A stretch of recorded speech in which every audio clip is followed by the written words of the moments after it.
happened to Alex Peroni. Oh my goodness me. Oh my God! Then the marshals have got to him now, safety car deployed. Luckily, nobody damaged, nobody hurt. Remember this image, a Formula 3 car suspended in midair as high up as a lamppost. Upside down, there is a person inside. I'll tell you right away, he survives. But how he survives is the strangest part of the story. He is saved by a component that, until recently, half the drivers openly dismissed as unnecessary. You'll find out which one at the very end. And it all started with a curb no higher than the palm of a hand. Monza, September 2019. 19-year-old Australian Alex Peroni exits the Parabolica, the final corner of the lap, running a bit too wide. Ahead lies that very curb. Watch this.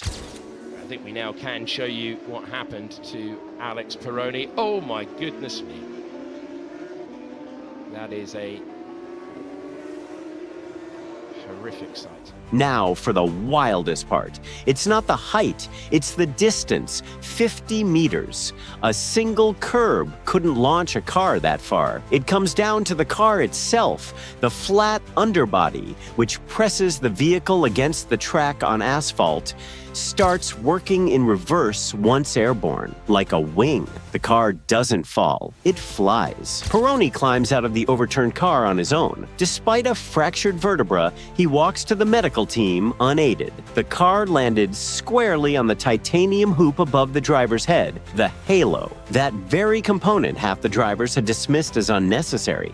That day, nothing stood between the 19-year-old's head and the steel barrier. Nothing but that hoop.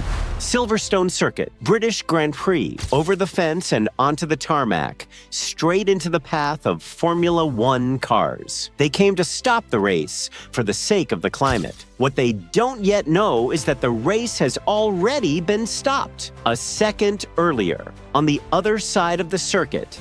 And what will save their lives a minute from now isn't the police or their own plan. It's someone else's disaster, one they aren't even aware of. The opening lap of the home Grand Prix. 80,000 people in the stands. And on the Wellington Straight, near the bridge, 5 Just Stop Oil activists jump over the fence. They had been preparing for this for 2.5 months. And by their own account, they had thought the plan through down to the last detail. And now 2 hazards are converging on the same stretch of track. Because of Joe's crash, the cars have already slowed to a near standstill. Stop the race a couple of seconds later, and the cars would have come through here at full speed.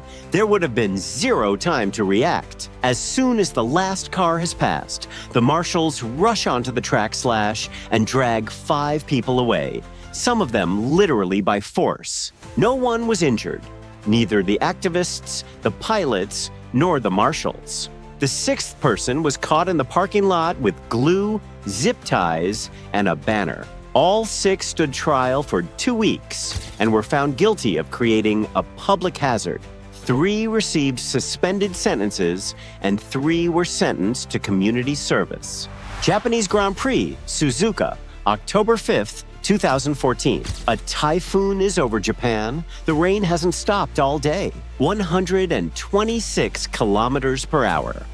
That was the speed Jules Bianchi's car was registering the moment it lost control, on a section of the track where a multi-ton crane was already at work. The race was heading toward the finish.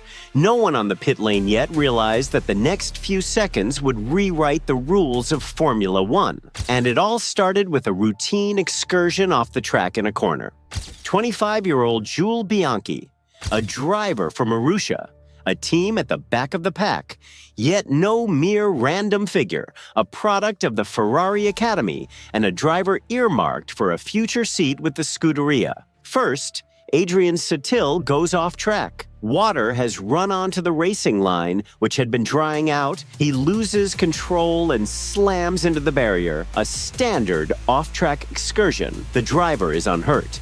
And here comes the first decision. Sutil's car needs to be removed. A crane drives out onto the sodden track. Heavy machinery, on an active track. Yet the race wasn't stopped. There were only double yellow flags in that sector. Double yellow means one thing: slow down sharply, be ready to stop. But the rain, but the spray, but near zero visibility. Look, the crane is already there. People are working next to the wrecked car. They know what they're doing. What they don't know is that Bianchi is already approaching that same bend on that same water.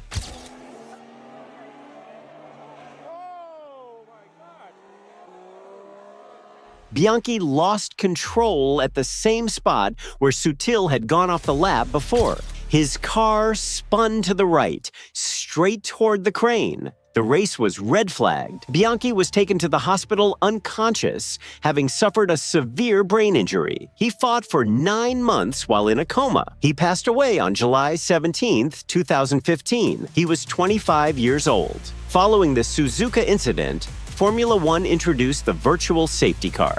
Now, whenever recovery vehicles are operating on the track, all cars must slow to a prescribed pace, making it physically impossible to traverse the danger zone at speed. Later came the halo, which saved the life of the driver seen at the beginning of the video. Formula One has retired Bianchi's number, 17, forever. It is the only number in the championship's history that will never be worn again. Sometimes, the price of a single decision to clear a car from the track without stopping the race is measured in a human life.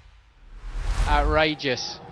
Remember this shot. A marshal in orange tackles a man in a kilt to the grass. 20 seconds later, he will be arrested. A year later, he will disrupt the Olympic marathon. But all that comes later. Right now, on the screen, it is just an ordinary race, and it is already lost. Only no one knows it yet. July 20th, 2003, the British Grand Prix at Silverstone, lap 11. The Hangar Straight, the fastest part of the circuit, where speeds exceed 300 kilometers per hour. Jarno Trulli is confidently leading the race. And then this man steps onto the track, walking straight toward the oncoming cars. The cars are doing as they come through there. Safety car out, of course. The drivers, oh my word, thinking about a pass there, David Coulthard. A safety car is deployed for safety reasons. Yet, under the rules, it is advantageous to duck into the pits while it is on the track. And almost the entire field does just that. Almost the whole field. The two Toyota drivers, D'Amata and Panis, do not pit. Suddenly, two underdogs find themselves leading the British Grand Prix. Trulli, who had led for 11 laps, loses the lead. A man with a sign and not a single car has reshuffled the standings. Coran will be sentenced to 2 months in prison. In court, he will say that he took the open gate for a sign from God. There are fights people rewatch for the sake of a single punch. This one is rewatched for the sake of a question no one could answer for 11 years.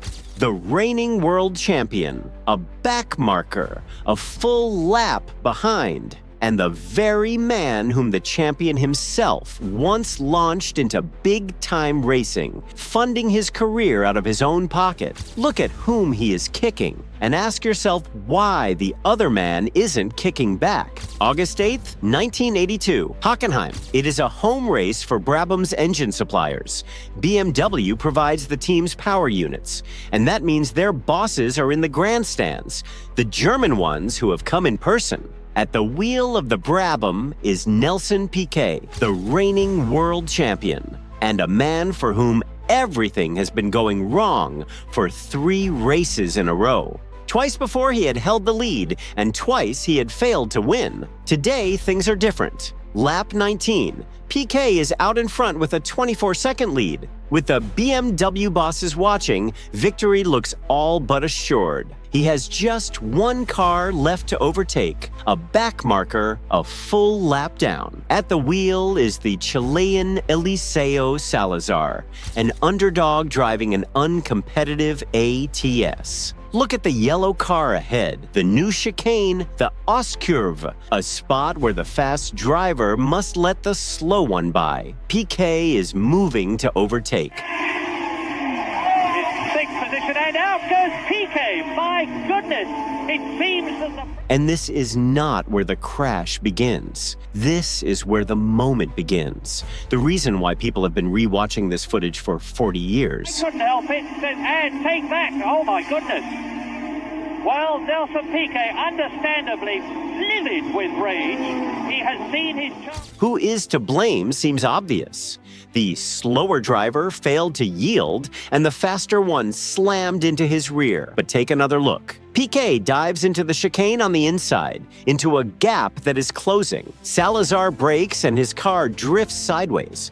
According to one theory, the champion himself thrust his car into a space that was no longer there. And yet it is Piquet who lunges, fists flying.